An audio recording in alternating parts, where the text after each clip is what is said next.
Swastiastu. Selamat pagi Bu dosen dan teman-teman. Di sini kami dari kelompok 2 akan menyampaikan presentasi dengan mata kuliah kependudukan dengan materi ukuran dasar demografi. Adapun 7 subpokok yang akan kami bahas. Yang pertama ada rasio tingkat proporsi dan persentase dalam kependudukan. Yang kedua ada perhitungan angka pertumbuhan penduduk. Yang ketiga ada distribusi frekuensi. Yang keempat ada komposisi penduduk menurut umur dan jenis kelamin. Yang kelima ada komposisi penduduk menurut karakteristik sosial dan ekonomi. Yang keenam ada piramida penduduk. Dan yang terakhir ada distribusi penduduk dan kepadatan penduduk. Baik, untuk sebab yang pertama akan saya jelaskan, yaitu rasio, tingkat, proporsi, dan persentase dalam kependudukan. Yang pertama ada rasio.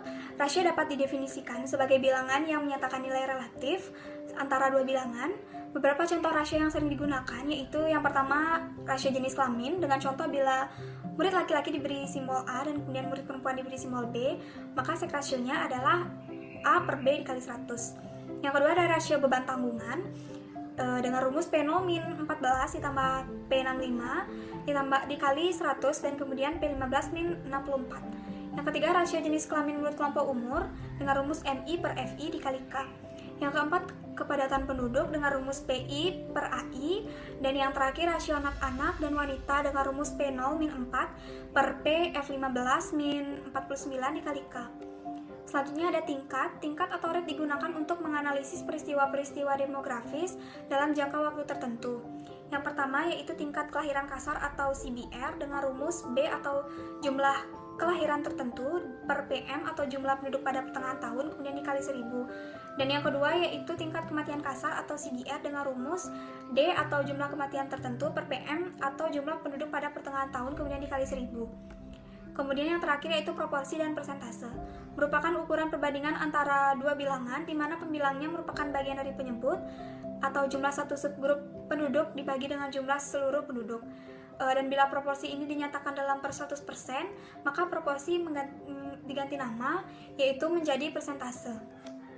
Oke, selanjutnya saya akan membawakan materi mengenai perhitungan angka pertumbuhan penduduk. Berbicara mengenai penduduk tak lepas dari kondisi demografi suatu wilayah. Penduduk adalah orang yang mendiami atau bertempat tinggal di suatu wilayah yang secara resmi memiliki surat izin untuk tinggal di wilayah tersebut. Perubahan populasi atau jumlah penduduk sewaktu-waktu berubah berdasarkan komposisi piramida dan sensus yang dihitung. Kriteria laju pertumbuhan penduduk dibedakan menjadi 3, yaitu yang pertama cepat, di mana pertumbuhan penduduknya itu lebih dari 2%, dan yang kedua sedang, di mana pertumbuhan penduduknya itu berkisar antara 1-2%, dan yang ketiga lambat, di mana pertumbuhan penduduknya itu kurang dari 1% setiap tahunnya. Berikutnya adalah cara menghitung pertumbuhan penduduk. Yang pertama penduduk alami, di mana rumusnya adalah PT sama dengan P0 ditambah L dikurang M, dan untuk presentasinya itu adalah L dikurang M dibagi P0 dikali 100%. Dan untuk pertumbuhan penduduk total, di mana rumusnya adalah PT sama dengan P0 ditambah L dikurang M ditambah I dikurang E, dan untuk presentasinya itu adalah L dikurang M ditambah I dikurang E per P0 dikali 100%. Berikutnya adalah distribusi frekuensi. Distribusi frekuensi adalah alat untuk menggambarkan profil penduduk menurut karakteristik tertentu, misalnya umur, jenis kelamin, daerah tempat tinggal, lapangan pekerjaan, agama, dan kewarganegaraan. Baik, di sini saya akan membahas mengenai distribusi frekuensi. Perlu kita ketahui dalam ilmu kependudukan, distribusi frekuensi digunakan untuk menggambarkan profil penduduk menurut karakteristik tertentu berdasarkan umur, jenis kelamin, daerah tempat tinggal, lapangan pekerjaan, agama, dan kewarganegaraan. Frekuensi juga berbentuk angka-angka mutlak atau proporsi dan persentase. Pada tabel-tabel frekuensi dalam hasil sensus penduduk, kadang-kadang dijumpai kategori tidak terjawab atau teknik prorating ada 2. Di slide sudah tertera 2 cara tersebut. Yang pertama dengan mengalihkan masing-masing kelompok tertentu, bisa disimak rumus-rumusnya. Dan yang kedua ada menjumlahkan kelompok umur tertentu ditambahkan dengan hasil perkalian proporsi penduduk. Dapat dilihat pula rumus-rumusnya. Perlu kita ketahui, komposisi penduduk adalah suatu pengelompokan penduduk berdasarkan kriteria tertentu, misalnya geografis, biologis, sosial, atau ekonomi. Komposisi penduduk dalam arti demografi adalah komposisi penduduk berdasarkan umur dan jenis kelamin. Komposisi penduduk ini sangat penting bagi pemerintah sebuah negara untuk menentukan kebijakan kependudukan untuk beberapa tahun ke depan. Komposisi penduduk berdasarkan usia ini dibagi menjadi 3. Yang pertama pada usia 0-14 tahun, di mana dikatakan usia belum produktif atau non-produktif yang belum siap bekerja. Dan yang kedua ada usia 15-64 tahun, dinamakan usia produktif dan sudah dapat bekerja. Dan yang terakhir ada usia 64 tahun ke atas, di mana dikatakan usia pasca atau non-produktif sudah tidak dapat bekerja lagi. Baik, selanjutnya saya akan menjelaskan materi mengenai komposisi penduduk menurut karakteristik sosial dan ekonomi. Berdasarkan karakteristik sosial, misalnya penduduk digolongkan berdasarkan tingkat pendidikan dan agama. Komposisi penduduk menurut pendidikan berdasarkan tingkat atau jenjang pendidikan yang telah ditamatkan penduduk dalam kelompok tingkat SD, SLTP, SLTA, dan perguruan tinggi. Yang kedua, berdasarkan karakteristik ekonomis. Komposisi penduduk menurut karakteristik ekonomis antara lain dapat dilihat dari TPAK atau tingkat partisipasi angkatan kerja menurut umur dan jenis kelamin dan daerah tempat tinggal. Selanjutnya, piramida penduduk. Seperti yang kita ketahui bersama, piramida penduduk ialah suatu grafik mengenai susunan penduduk berdasarkan usia pada saat tertentu yang berbentuk piramida. Adapun beberapa jenis piramida, yang pertama ada piramida penduduk muda atau ekspansif. Piramida ini hanya terjadi di suatu wilayah atau negara yang memiliki jumlah angka kelahiran lebih tinggi daripada jumlah angka kematian.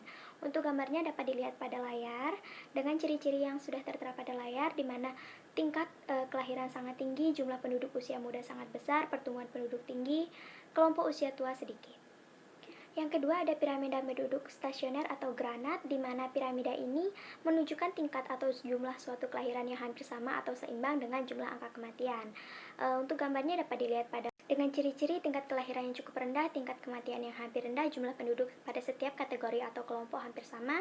Terjadi di beberapa negara maju, pertumbuhan penduduk sangat kecil. Selanjutnya ada piramida penduduk tua atau konstruktif, di mana piramida ini menunjukkan jika jumlah kelahiran lebih rendah dibandingkan jumlah kematian, atau dapat dikatakan piramida ini bersifat konstruktif. Untuk gambarnya dapat dilihat pada layar dengan ciri-ciri yang sudah ada tertera di layar. Selanjutnya ada distribusi penduduk. Distribusi penduduk ialah bentuk penyebaran penduduk di suatu wilayah atau suatu negara. Penyebaran penduduk sendiri dapat dibedakan menjadi 2. Yang pertama ada penyebaran penduduk berdasarkan geografis, di mana persebarannya itu berada di batas-batas seperti pantai, sungai, danau, dan lain sebagainya. Yang kedua ada persebaran penduduk berdasarkan administrasi pemerintahan, di mana persebarannya itu secara administrasi, yaitu ditetapkan oleh suatu negara seperti jumlah penduduk di desa A atau kecamatan di desa B. Ada kepadatan penduduk, di mana kepadatan penduduk dibedakan menjadi 3. Yang pertama berdasarkan lahan pertanian, yang kedua berdasarkan umum atau aritmetik, yang ketiga berdasarkan ekonomi. Adapun faktor penyebab kepadatan penduduk, yang pertama ada faktor fisiografis, yang kedua ada faktor biologis, dan yang ketiga ada faktor kebudayaan dan teknologi.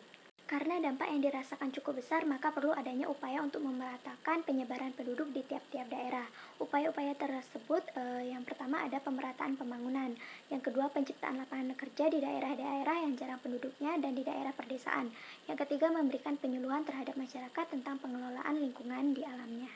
Untuk mengatasi kepadatan penduduk, pemerintah juga menggalakkan program transmigrasi, yaitu ada beberapa jenis transmigrasi. Yang pertama ialah transmigrasi umum, yaitu transmigrasi yang biayanya ditanggung oleh pemerintah. Yang kedua ada transmigrasi spontan atau swakarsa, yaitu transmigrasi yang seluruh pembiayaannya ditanggung oleh sendiri. Yang ketiga ada transmigrasi lokal, di mana yang dilakukan dalam suatu wilayah provinsi. Yang keempat ada